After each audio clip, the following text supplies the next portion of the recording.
Bienvenue à tous, je suis le fondateur de Judixi et aujourd'hui nous allons parler d'un thème fondamental en droit civil, la responsabilité civile. C'est un sujet incontournable que vous soyez étudiant ou professionnel du droit car il touche à un principe essentiel, réparer les dommages causés à autrui. Alors, accrochez-vous, on va tout simplifier ensemble.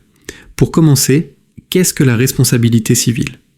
En termes simples, c'est l'obligation de réparer un dommage que l'on cause à quelqu'un d'autre.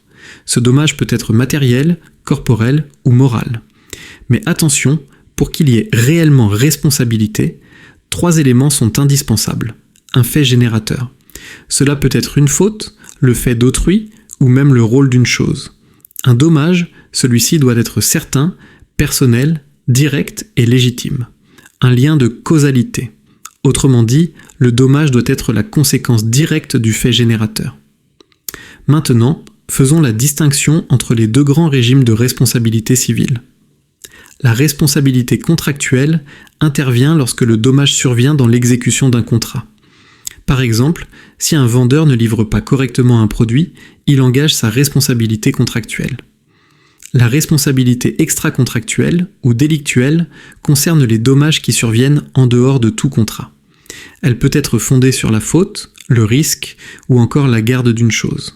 Entrons maintenant dans les cas particuliers, la responsabilité du fait personnel.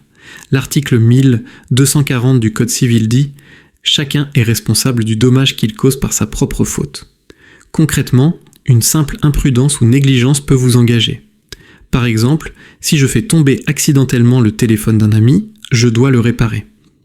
La responsabilité du fait d'autrui. L'article 1242 prévoit qu'une personne peut être responsable du dommage causé par une autre. Quelques exemples. Les parents sont responsables des actes de leurs enfants mineurs. Les employeurs sont responsables des actes de leurs salariés. Imaginez un enfant qui casse la vitre d'un voisin en jouant au ballon. Ce sont les parents qui devront indemniser le voisin. La responsabilité du fait des choses et des animaux. Pour les choses, le propriétaire est responsable si un objet cause un dommage, même sans faute. Par exemple, un pot de fleurs qui tombe d'un balcon et blesse un passant. Pour les animaux, l'article 1243 du Code civil est clair, le propriétaire ou celui qui se sert de l'animal est responsable. Par exemple, un chien qui mord un passant oblige son maître à indemniser la victime. En résumé, la responsabilité civile repose sur une idée simple, celui qui cause un dommage à autrui doit le réparer. Elle se décline selon plusieurs régimes contractuels ou extra-contractuels et selon la source du dommage, nous-mêmes, une autre personne, une chose ou un animal. Merci d'avoir suivi cette présentation avec Judixi. Si ce contenu vous a plu et que vous voulez continuer à apprendre le droit de manière simple et claire, abonnez-vous à la chaîne. À très bientôt pour une nouvelle vidéo.